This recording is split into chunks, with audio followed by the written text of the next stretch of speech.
Hello, hello, hello, world. How is everyone today? We are live. I just want to check to make sure. Today we are live. There we are. Okay, awesome.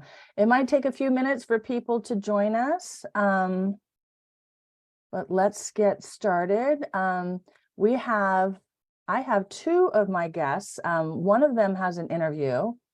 And the other one hopefully will join us soon, but I thought we would get started because we have a couple really cool people to talk to now. Hi, everyone. I'm Lizz Quain. I'm the founder of Trailblazing Families, and I've been doing some interviews over the last 3 months, interviewing usually world schooling parents and some service providers. But today, I'm so happy that I have two grown world schoolers. And I think we're really excited about this because so many parents who are thinking about launching into this lifestyle, they're so nervous.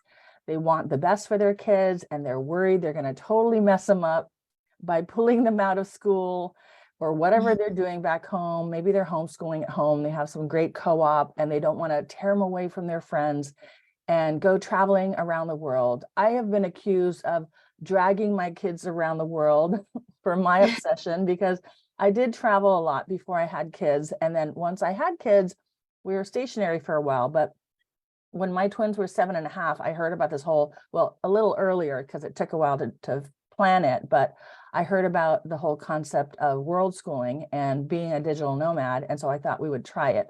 And we did. We went traveling for a year. And then afterwards, I asked my twins, who were, I guess, 8.5, if they wanted to continue, and they said yes. So we've been doing it for over 6 years. Right now, one of my twins is taking a break and living with grandma in the States, but the other one loves traveling. She doesn't want to stop. She wants to grow up to be a digital nomad.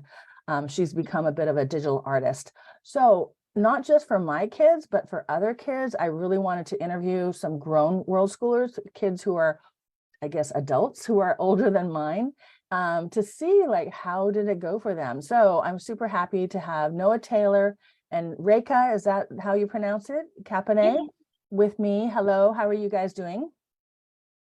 Good. Thanks so much for having us. Yeah, And lovely. Appreciate you having us. You two are friends, and Reka, right now you're in Sydney, correct? Yeah. I am at the moment. Okay, and you're from Australia, and Noah, you're in normally LA, but right now you're in Colorado, correct? Oh, you're muted. Oh, apologies. Yeah, I'm in Denver right now. Okay, yeah, you guys can just stay unmuted because you don't have any background noise. Okay, so tell me, Reka, how old are you? I'm 21. Okay, and Noah? 21. 21, cool.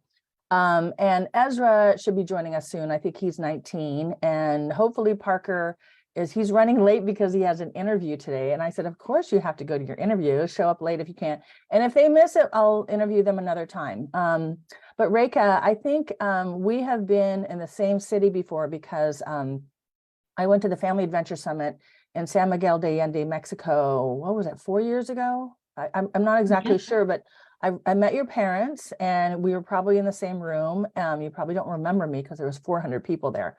But Noah, we haven't met yet. So maybe we start with Reka and let us know how old you were when you started traveling, and tell us a little bit about, where you went initially. Yeah. So travel was always a really big passion for my whole family, but especially starting with my parents, who then passed that love on, I think, to my twin brother and I.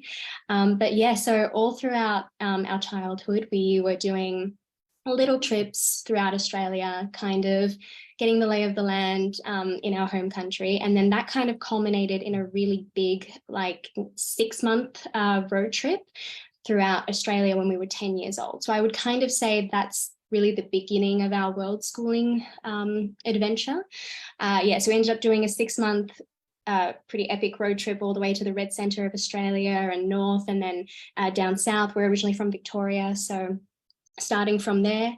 And we had an incredible experience of also getting to visit and live on the sacred Indigenous APY lands in the middle of South Australia. And that was such a transformative experience for the four of us, but also personally for me. And I think that was really the catalyst, one of the catalysts for wanting to take the Travels International. So just before our 11th birthday, we sold our house, or we had already sold our house at this point, but we packed everything into storage, left a couple things at our grandma's house. And then, yeah, my parents and my twin brother and I, we set off from Australia and we started in the States. We actually ended up buying a little RV, which we named Husky. And, yeah, and then we ended up doing 6 months of sort of road tripping through the States to start with. And then we actually parked the car in Miami and flew down to South America and spent 6 months backpacking South America.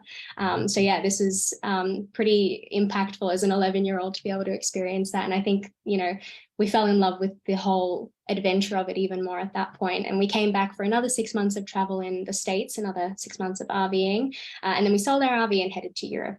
We are Hungarian in background, so we have some connections throughout Hungary and Transylvania and Romania. And so we visited some family there and then ended up getting a bit of a travel base in Spain.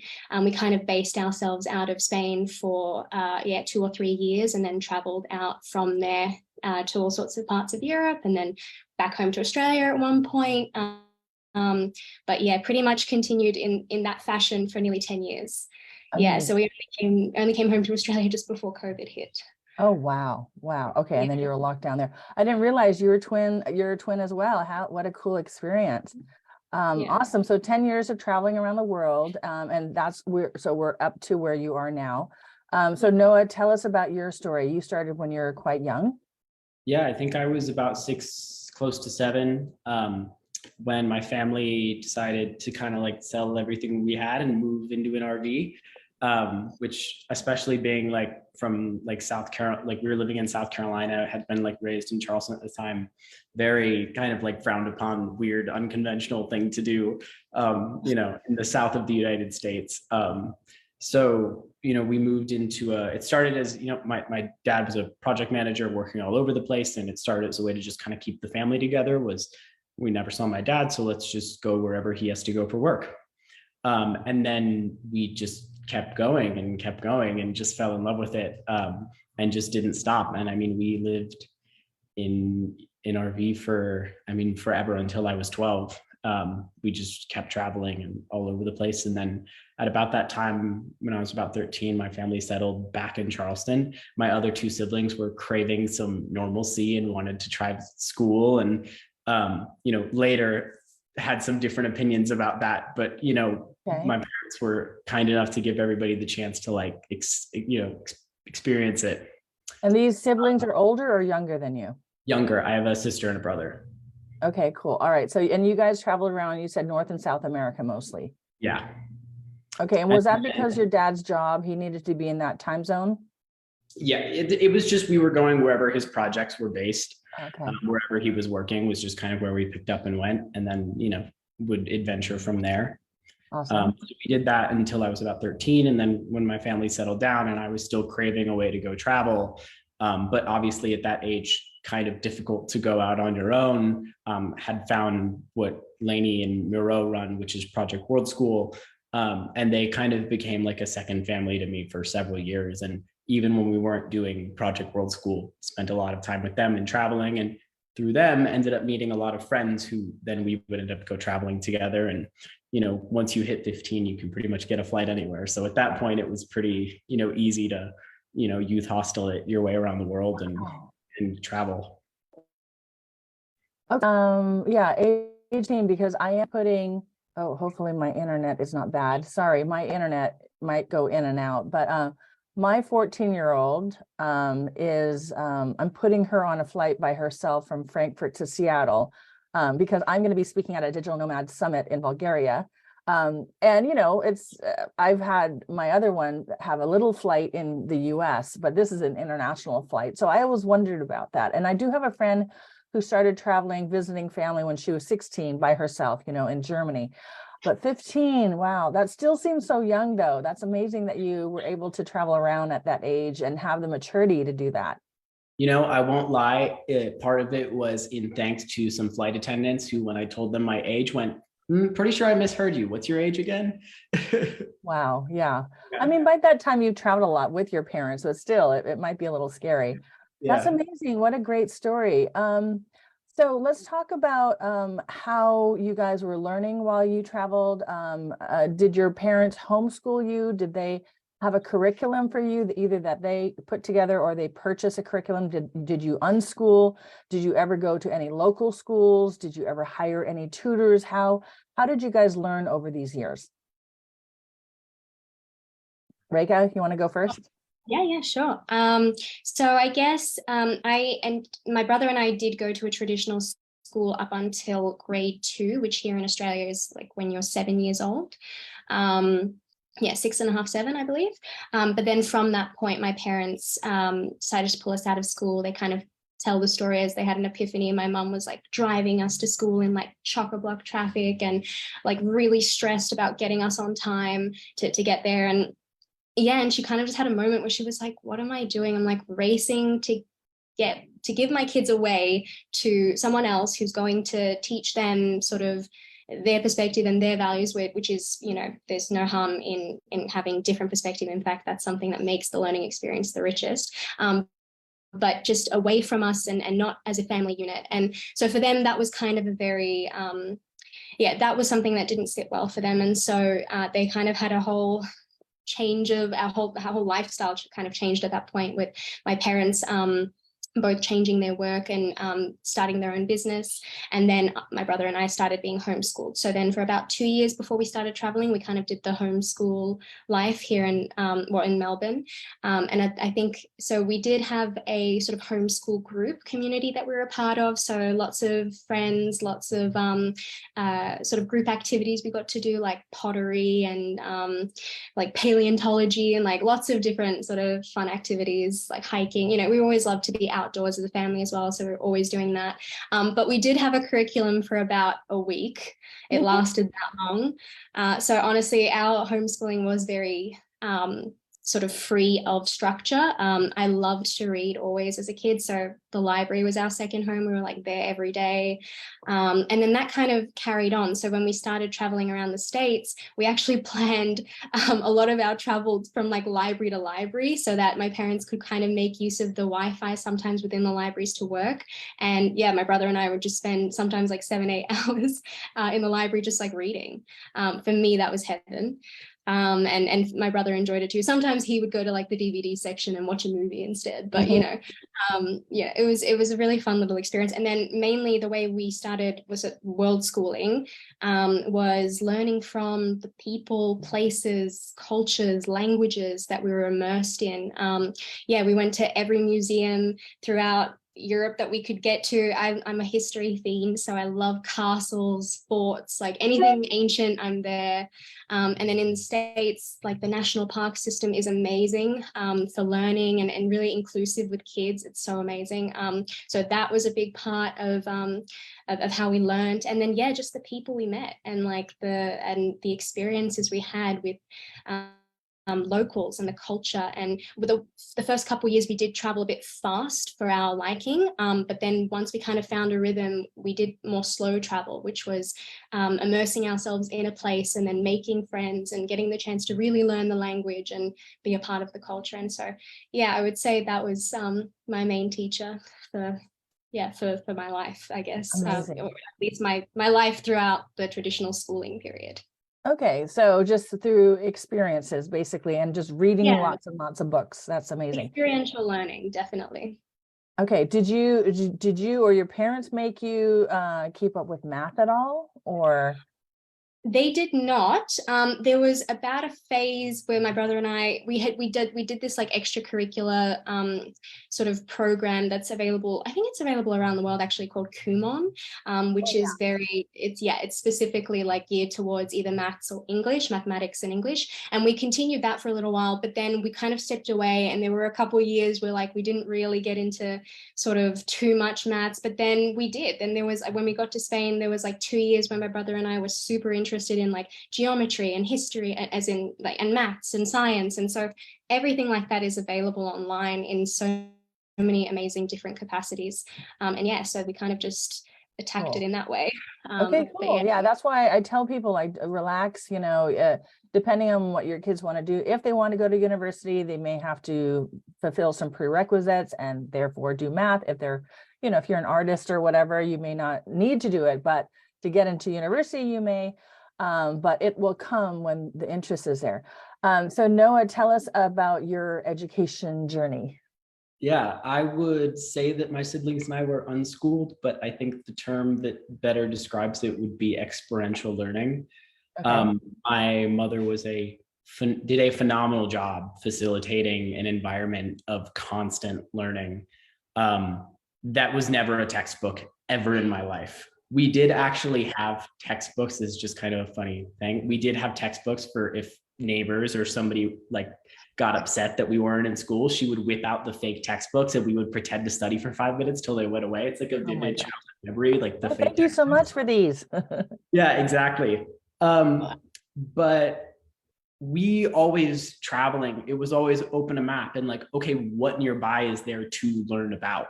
And that was always learning. I mean, it helps that when you're traveling in an RV and have 8 hours of driving ahead of you, reading a book is your option of entertainment. And I was always a very avid reader. So that was, there's everything to learn when you're an avid reader. Yeah. Because at that time you probably didn't have great Wi-Fi or internet or whatever. No, and at that time too, you couldn't like stream Netflix. Like if we had DVD, if somebody to watch it was the DVD binder, and you flip through the binder, had like the same 4 movies to pick from that you've already seen 5 times. Okay, pre-Netflix. Yeah, exactly. So, we were constantly learning, and to touch on the math thing, because that's kind of like a weird one in like this world of like unschooling and world schooling. It's like, when you learn math, if you're not going to use a textbook, there was a video game, Minecraft, and in its like early days, building on it, I figured out that if people liked your builds, they would like pay you for them. And so I started building things and selling them to people. And we got to a point of demand where I had to hire on other people to build things with me to meet demand. Oh my gosh. And I started running this little company, basically creating virtual art for people. And that was how I learned math, was running the company, was paying people, was sending and receiving invoices, was, handling everything that goes into essentially running a business. And I did that from when I was 9 until I was about 13. Wow, that's amazing. And that still runs without me today. Wow. Yeah, wow, that's amazing. Yeah, I did watch a YouTube TED talk of a math professor that said that the vast majority of professions, like 99 or 98%, don't require higher level high school math. It's just basic 4th grade math, adding, subtraction, the percentages. I mean, even accountants use basic math, and most of us do. And so that's amazing. Okay, cool. So let's talk about meeting others along the road, socializing. People always get worried about that. And, I mentioned when we first met that, now we have world school hubs that are popping up that are kind of organized, or they're kind of casual. I still say, a city where there's a bunch of world schoolers or expats that you can gather with casually is still a hub, like a casual hub. But were you able to meet with others? And Noah, you told me that you would go to the Project World School teen retreats. But other than that, did you meet up with others around your age? Reika, I guess we start with you for the first questions. Yeah. Okay. So for me, when we started world schooling, so traveling internationally, there were no hubs of world school families. We were it kind of felt like we were trailblazing, I guess, in a certain way, because this was back in 2012, 2011. So the way we made friends the first couple of years was honestly so when we were in the States, we would stay at RV parks, and like the other kids that like were traveling with, either on like a temporary holiday or like little vacation or like camping, we would just go to the rec room, that was the hub. Right. And just, hang out with the kids we met there. And honestly, that's how we made like some really close friends through that. And that we're still friends with today, actually. And you keep in touch. And we keep in touch. So then in those days it was email. You kept in touch through email. And there was one particular RV park or camper van park that I think of in Oregon, where yeah, my brother and I made like both really close connections, and we traveled off and then we came back so we could hang out more, and then and we're still really close friends today. Nice. But yeah, and then internationally, I guess, sorry, when we went across to Europe and South America, like we never traveled sort of the luxury travel route. We were very budget, backpacking, staying in hostels. And so, yeah, at hostels, it's such a, community sort of experience. And, as a family, we were kind of like the odd ones out in a hostel of like, 21, 22-year-olds or older or younger. Right. And so anyway, we made a lot of really amazing connections, just talking and getting to know people within those communities. But then it kind of evolved to the point of, with my parents, our family business is family retreats for other families. And so, yeah, getting to run those and participate in those and lead the content in those, we get to make some really amazing connections with the families that came to our retreats and their children. And then I guess for me, this was sort of my experience, but through my experience of world schooling, really, and being able to follow my passion, I was able to follow my passion of writing and write a book and publish it. Wow. And I ended up going on a 14-month international book tour because it kind of just coincided with our travels. And we hosted all sorts of events at homeschooling hubs, community centers, libraries, bookstores, and the kids that came to those are actually some of my my best friends still today. So yeah, that's sort of how I made my connections on my partner as well. What's the name of your book? My book is called Dawn of the Guardian. I actually have a little copy here. Yeah, show us, and we will find the link and put it down. So it's a fiction? It is. It's a fantasy adventure fiction, magical realism. So, I love it. It's a big book. Yeah, it's like 400 pages, so a little bit of a read, but yeah, the way I met Noah actually is through some of the sort of those earliest sort of homeschooling, world schooling hubs, which was Lainey Liberty's first sort of, or one of her first sort of family hub homeschooling retreats. Yeah. And so yeah, that's how we met, and that's how I That is great. And did you ever hang out with locals? I mean, you mentioned the campgrounds, but like traveling in South America, were you able to? And the one question I'm going to ask you next, but we'll get to Noah about what he did, is were you learning any languages while traveling? Yeah, so throughout South America, we learned Spanish. So we actually did like an intensive 2-week of learning Spanish in a little Ecuadorian village. And then that, really sort of elevated, I guess, was elevated by the fact that we were actually immersed in the country, having to make our way. And so, yeah, so we learned Spanish on the road. And then also we lived in Spain for 2.5-3 years. Right. So that was another aspect of that. But then, I mean, I speak Hungarian. That's my first language, but it was sort of at a point where, like, we speak it at home, but it was definitely like actually getting to live in Hungary and be with the locals in Hungary and make friends with Hungarian kids and Spanish kids. Like, both of that experience was what really elevated my fluency. Amazing. Okay, Noah, let's talk about your socializing while you're traveling. Because you met lots of other kids and teens. Fortunately, when we first hit the road and started traveling, my parents, and I think part of it came from a place of wanting to make sure we had, friends and socialize. But I think a big part of it was them like desperately needing somebody to tell them they weren't like screwing us up. Was they were, trying to meet families that were also doing the same thing desperately. And I'm not sure how they came into contact, but we ended up meeting these 2 other families at, we all met at this campground, and we pretty much traveled together for most of my life. Like, I pretty much had the same group of friends and that I grew up with for years. They traveled in their RVs pretty much alongside us. We would separate for like a month if we needed to go different places, and then travel again for a month. But most of my life, I kind of had the same people outside my door every day, just like anyone else would have their friends that live across the street or that they. And they're around your same age?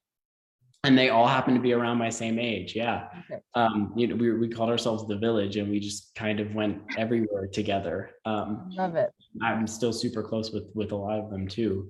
And then, later when it became hostels and backpacking, it was, I mean, hostels are incredibly social places. And in addition to that, you know, I was traveling wherever I could find a friend to go travel with me too, you know, so you're constantly just with people. Yeah, and you mentioned that you started traveling by yourself and getting on airplanes by yourself when you're 15. Yeah. That's so incredible. So with that, and that wasn't scary? I mean, the very first time that I was supposed to go like travel abroad and go to, I flew from like Dallas to Bangkok. My mom was like, absolutely not. I'm not sending my 14-year-old child to Bangkok alone on a flight. And they made a trip out of it themselves because they. And then after that first trip, they were like, it's fine. And then I went, and then I flew from like, I think it was like Miami to like Johannesburg after that, and then they were just fine. Amazing. I do have a friend, they're Canadian, and their 14-year-old, I think he's 15 now, but starting at 14, he would go with other families without the parents because they were working or whatever. And then he would walk, he was allowed to walk around the cities by himself, you know, if it was safe enough. And he's now super independent and, you know, can live in a studio and cook and do all that stuff.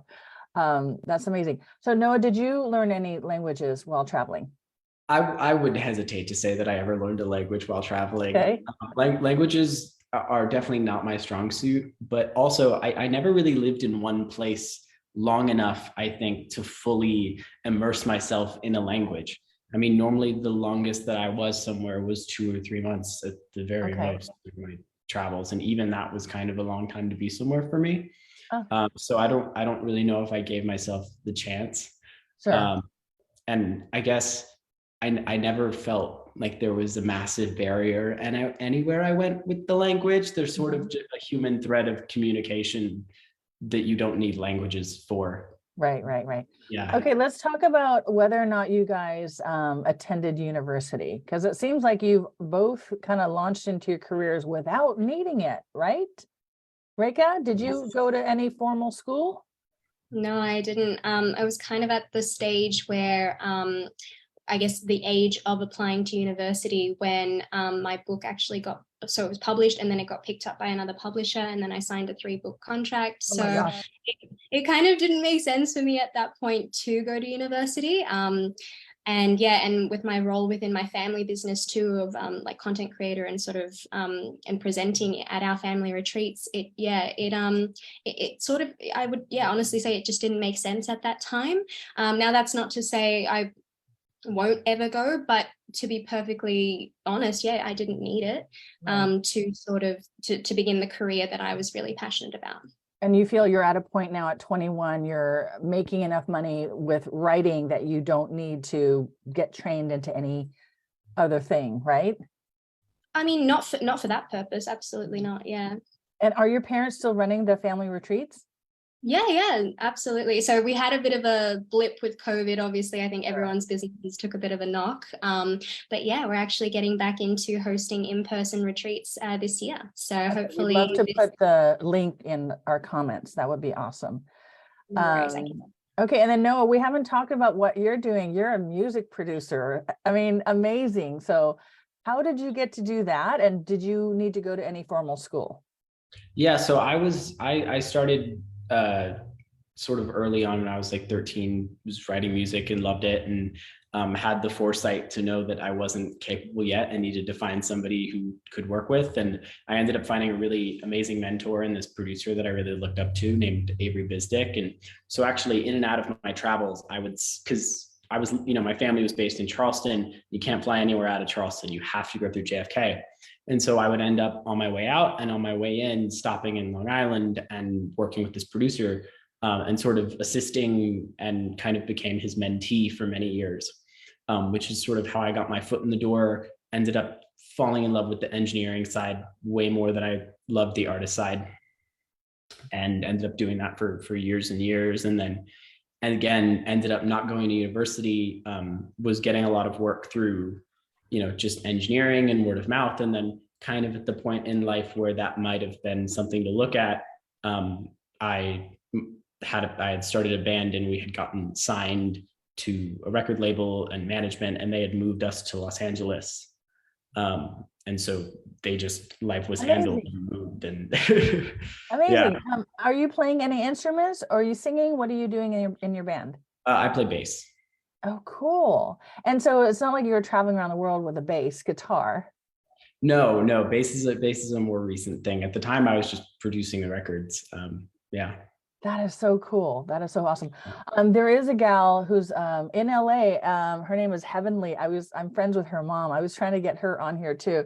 She has a successful Twitch channel, and she's an actress and a musician. She traveled with musical equipment, including a keyboard, and she's got 54,000 fans on Instagram. So she's a little too busy right now to I'm hoping to interview her in the future, but it's amazing that world schoolers can end up with musical careers when, you know, often you have to practice a lot and carrying around equipment. So that is so amazing.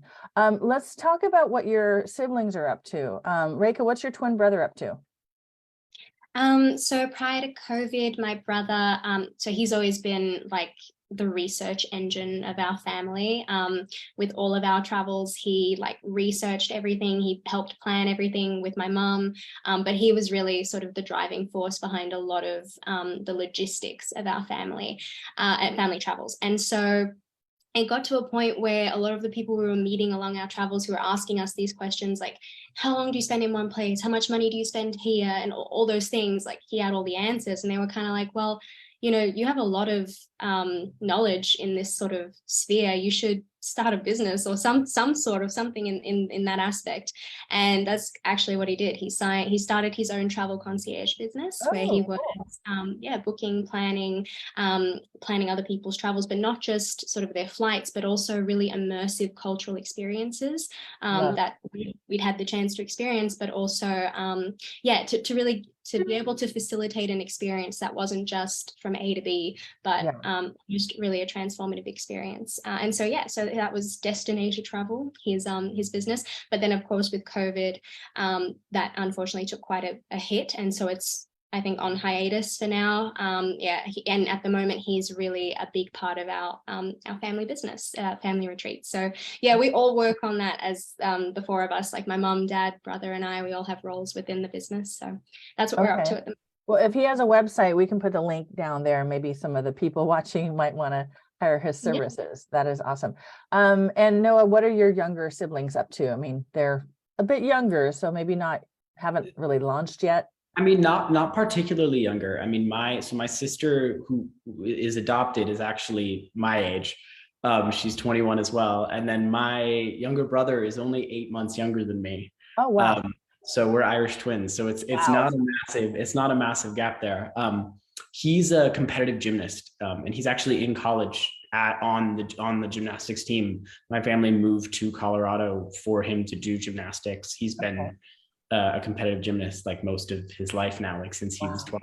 Kind of when I started traveling on my own, he found gymnastics and fell in love. And then my sister sort of also took a weird school route and ended up, you know, she loves animals and ended up deciding she wanted to be a veterinarian and is kind of pursuing schooling in that aspect. So super different worlds, like both in universities.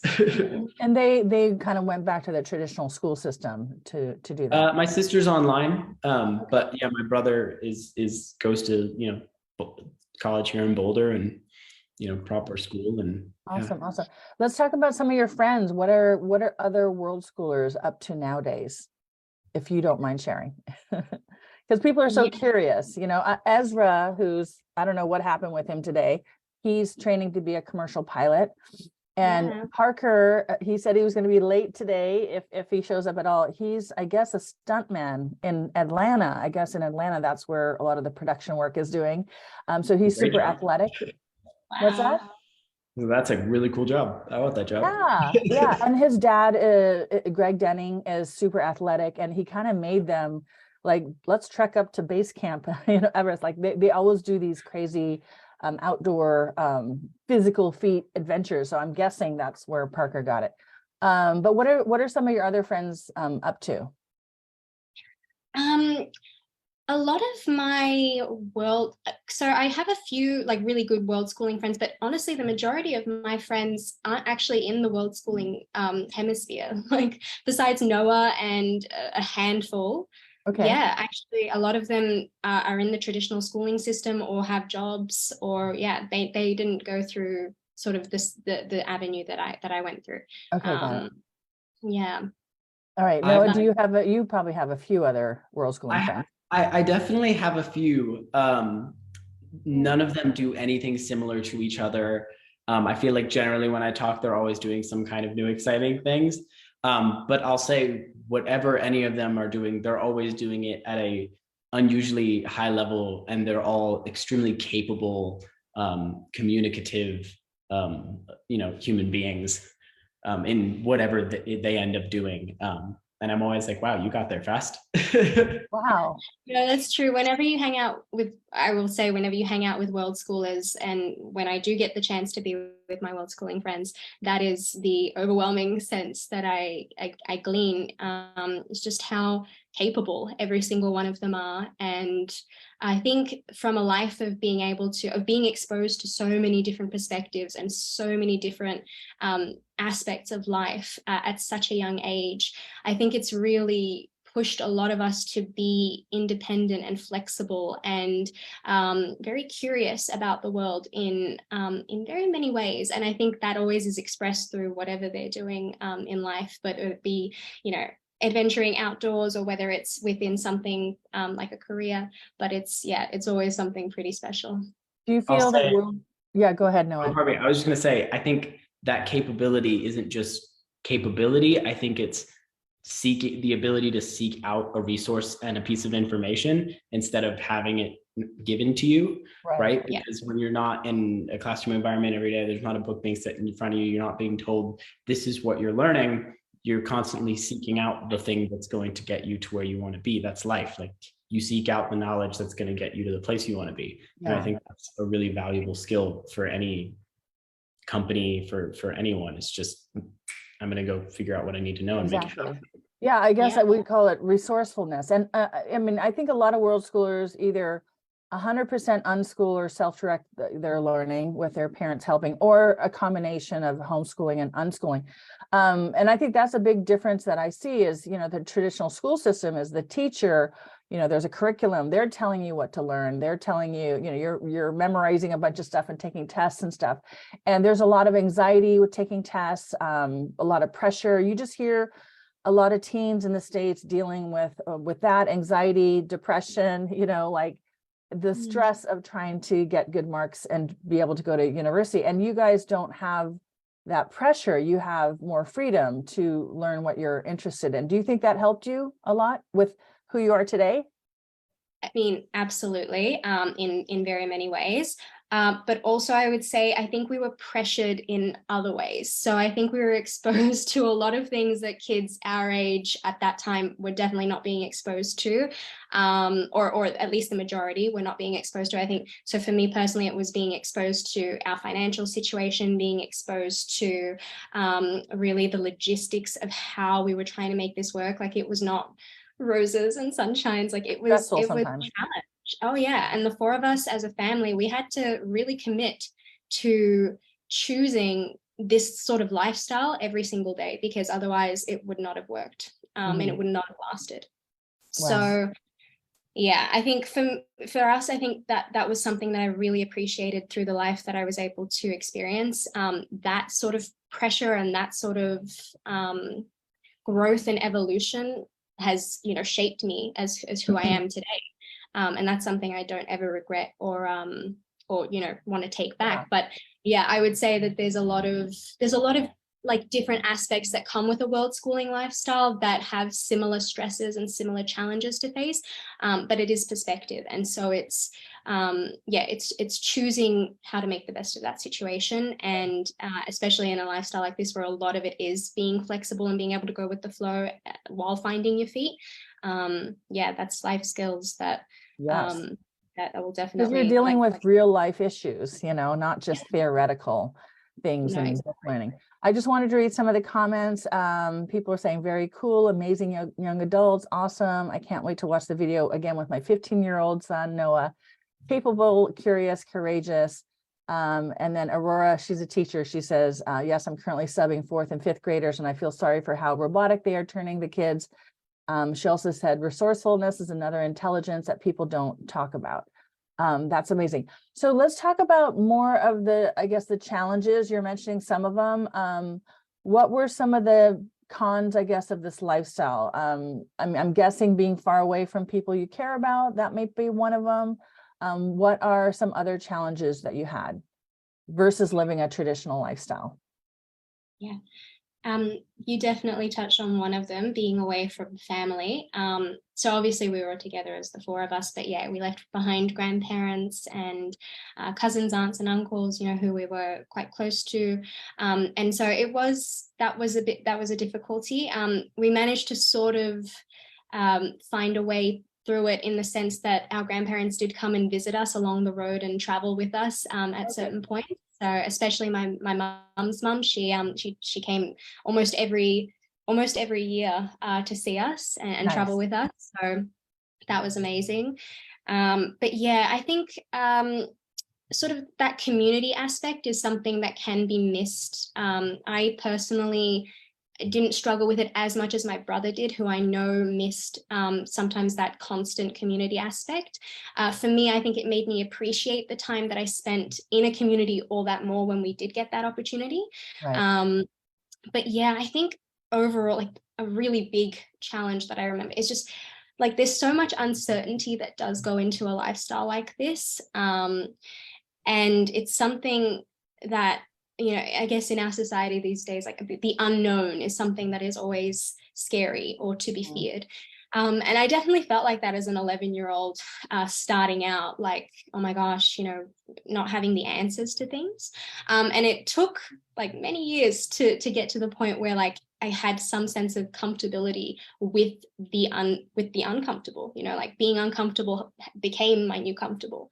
And so a lot of that, came out of things like that financial insecurity or instability or finding work on the road or being in like we were a very close family, but even like being in really like close conditions for years and years and years, like especially in the RV, it really pushes you to find that common ground and connection and you know, I think communicate about the things that aren't working, and then find a solution not just for one person, but a solution that works for the family. And I think for us, that was finding a common thread and a common story that we could all connect to and feel like we were a part of, and that we, you know, were valued and mattered. And that took, you know, a while to find the balance of. So yeah, a lot of that were big challenges that we had to face in this in Worldschool.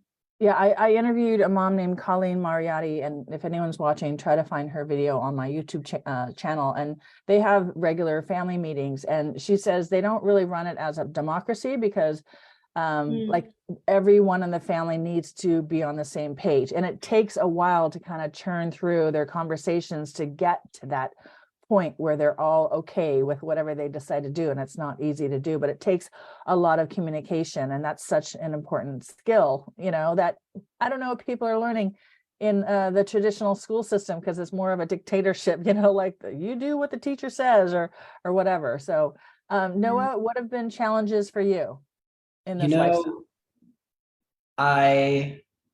This is going to sound a little strange. Okay. I'm not sure that there were many growing up, but I can see challenges that have now become traits of mine as an adult. Okay. They're not necessarily things that I would go back and change. But, you know, I struggle with stability, not in the sense that I need it, in the sense that I don't do well with it. Like feeling stagnant is something I don't handle well. I need new environments. I need to be meeting new people. Living in the same place is really difficult for me. Not moving from one thing to the next to the next. I was going to say, you guys are very both kind of stationary now, you know, yeah, which is difficult. It's really difficult. And I really am extremely, extremely better functioning when I see my family often. Okay. which is a blessing and also a curse. Especially if the flip side is that I need to travel and be away all the time. You end up with this sort of, friction of, well, I need to go and be away. And when I'm there, I want to go, but when I'm away, I miss, and so that's sort of a thing for me that's definitely present as an adult, and something that I am conscious of and work through. Because you need to be in LA for your work, but then your family's in Colorado. So I'm guessing you go back and forth. I do a lot. But as a kid, I wasn't in school really before. And so there wasn't this sense of like thing I was missing or like thing to go back to. For me, that was normal. And to me, the thing that wasn't normal, especially because I had other families and kids traveling with me every day, the thing that wasn't normal was going to school. Yeah. And, when I was, traveling when I was older, again, everyone I was doing it with, that was their normal too. So, for me, I don't think I felt like that lifestyle was super challenging, but I do think that it created traits in me that now as an adult are things that I have to be conscious of and, battle sometimes, just like anyone else would have their own traits. If, everyone has their stuff. Yeah. It's funny because people often compare world school kids to third culture kids. I'm not sure if there's like a book and study about it. But the difference is those kids, they move because maybe their parents were in the military or they were diplomats. They had like corporate jobs, international jobs, and they would move like around the world every couple of years. Those kids had no choice of where they went. Their parents just said, oh, dad's got a new assignment in this country and we're going, and you're going to a brand new school. And that was kind of hard for some of those kids to deal with. But at least I think most of us, we ask our kids, do you want to go, before we go? Or now my daughter, we're in Italy because she wanted to be here versus Spain, where I thought we should go. But anyway, she's choosing where we go.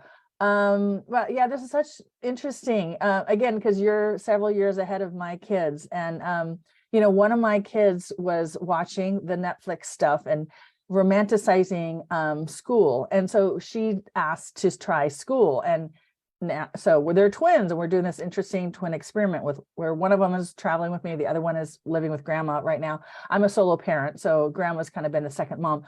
And she tried it for a while, really loved the social life, but now she's really hating all the stupid busy work that the school makes them do, even though it was a Montessori. Anyway, so I'm kind of, she chose the what's the Netflix series? I don't know, just whatever, High School Musical, whatever, like shows that are about high school, American high school. I think she just thought, oh, I'm missing out, I need to go be in school and have all this girl drama or whatever.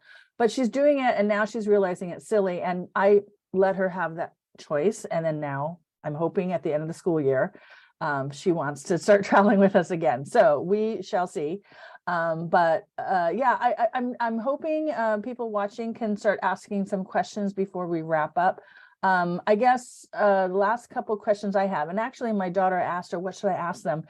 She wanted to know basically, how old were you when you felt like you can kind of be independent from your parents? Because she's, hoping someday, not too soon, but I mean, Noah, you started traveling when you were 14, 15, 16. So I guess that's when, I'm sure your parents were still giving you a bit of money to travel. Yes. I mean, they did help. I also worked when I wasn't there at a great job at a coffee shop, and worked at the pizza place attached and the catering place. And I would basically work, totally illegal, like work like stupid hours, Under 7 the days table. a week for a whole month under the table, so I could afford to go travel to come back. But obviously my Had your parents, Minecraft business. and I mean, at that point that had kind of died down, but yeah. Okay. And I was fortunate enough that my parents definitely saw travel as my education and helped for sure. But yeah, I would say 14 was honestly the point when I was, maybe not 14, maybe 15 was the point where I felt comfortable just kind of operating in the world and saw myself as an independent human being operating in the world. Didn't see myself as this extension of my parents that like Amazing. had to tell them where I was or where I was going. I did because I knew they would worry, but not out of this like obligation types of thing. Yeah. Yeah. Rika, what about you?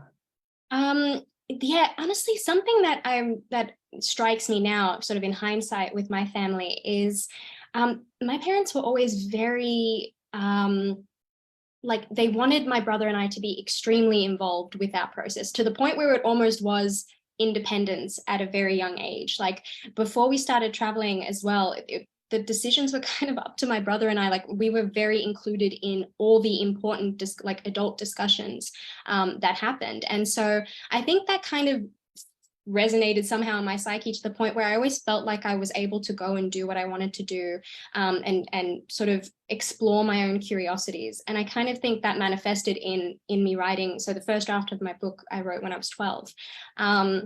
And so when I published it, I was 14. But that aspect, like that whole journey was very that made me feel very independent. But also I think independence is something that can be, like, you can be independent, but I think it's something that can come hand in hand with support from family and with connection with family. And I mean, for me personally, like with my book publishing journey, my parents were my first editors. My brother was my researcher, and really I would not have been able to accomplish what I accomplished without them. But yeah. It came from a structure of me being independent and going to go do what I wanted to do, but they were able to support me and be connected with me in that sense.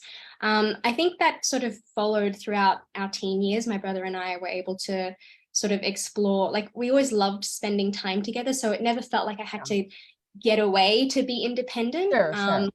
I think I was about 17 when I did my first solo thing. That was actually to go see Noah in Denver. That was my first solo airplane ride. But yeah, and then honestly, the last 3 years being home here in Australia has been a whole sort of lesson, I guess, in a different facet of independence. Like we're stationary now for the first time in over 10 years and have been since COVID hit. So 3 years we've been here home in Australia. Like we've been able to do a bit more travel in the last year with restrictions lifting and everything. Right. But yeah, being in one place, especially here in Sydney, in a city where we've been able to create our own community, make our own friends, sort of divulge in a bit of interests. Like my brother and I have always been like this, and we still are, but now we kind of have our separate friend groups as well. And so it's a different level of independence that I don't think we had while traveling, and it's definitely been its own challenge in a lot of ways. But yeah, it's an interesting new phase of the journey, I guess. That's amazing. Yeah, I mean, I think I'm totally open to travel with my kids as long as they want to. One of my girls has ADHD, so I don't know. I feel like she's a few years younger maturity wise, whereas the one sleeping here is much more mature. So I just told her, you don't have to leave home at any age. If you want to go to university, great. If you don't, you can stay with me. And, I'm happy to help support them with whatever they want. I mean, people around the world, they live with their parents until they're in their 30s and on. It's more of I guess, an American thing, maybe an Australian thing, where people are kind of pushed out the door at 18 and go to college and be on your own. Okay, so I have a question from Marjorie, who lives in Australia. She said, great talk, thanks. How do you feel you are placed socially in relation to normies? I can imagine that other people of your age may seem from another dull planet, or that you may intimidate people of your age, which makes me think it may be difficult to find people you connect with when dating. Let's talk about that. How are you tracking as adults in the world? Good question. That is a great question. I would say there is a gap with a lot of people that I've noticed just in different experiences, just because we've been sort of raised with a bit of a different perspective on life, been exposed to different things at a different age. But with that sort of in mind, my friend group currently is a little bit older than me. A lot of my friends are either in their late 20s or early 30s. I kind of end up sort of connecting a little bit more to that age group at the moment. But that's not to say I don't have friends who are my age and who are incredibly self-aware and incredibly sort of passionate about a lot of the same things I do, and we have a lot of things in common as well. So I wouldn't say that's a stereotype fully that I would adhere to. It's everyone is different, and so you can always find the people that are your age that you can connect with, and you're able to. And I do. So I have a community here, like a few friends here that are my age. The majority are older, but yeah, it's a combo, and Yeah, because you're so Yeah. much more mature than your age, I would think, just from your life experiences, I guess. Noah, what about you? Are you able to connect with people or the normie? I Or mean, they- my friends as an adult are definitely older, sort of 25 to 30. But I think that comes more from the industry that I'm at and where I'm at in the business. Is most of my friends are people I work with. Um, I think the contrast is significantly more noticeable and significantly more felt when I was younger. Mm. When I was younger, I felt like I could not talk to connect with anyone that was not a very specific small group of people, which pretty much was just Reka. You know, like there was a very small group of friends when I was younger that I felt like when I was having a conversation with them, it was really at the in-depth kind of point that I wanted to be at.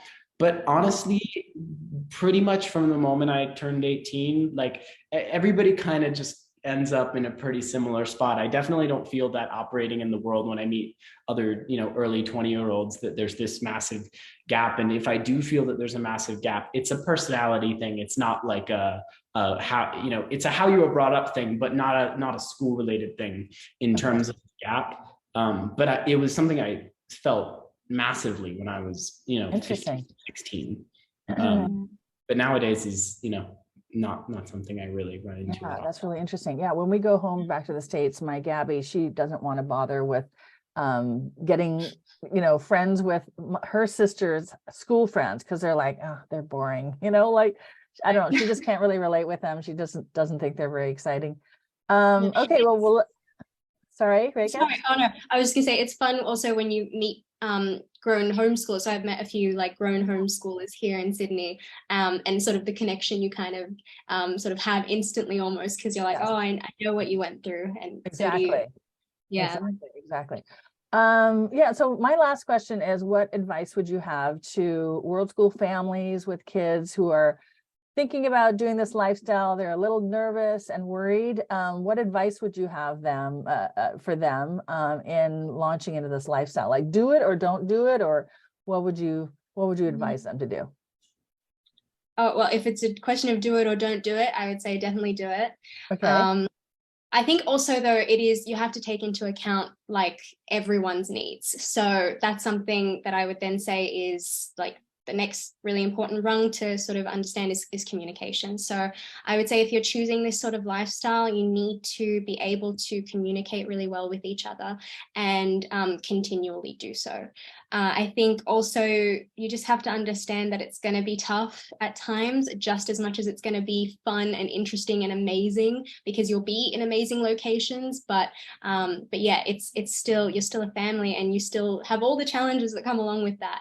And so I think it's just an aspect of choosing the challenge and being aware of it, and understanding that everything, you know, in the end, it's all perspective and it's all part of the journey. And I don't think, you know, if anyone is worried about, you know, like ruining their kids or sort of disadvantaging this, being a disadvantage to them, I would say world schooling is the last thing that will disadvantage your children. Exactly. I think especially, you know, if they want to go to university, a lot of universities love world school kids, homeschool, unschooled kids, and then they can do their own thing like you did. They can skip university because there's so many different things to do.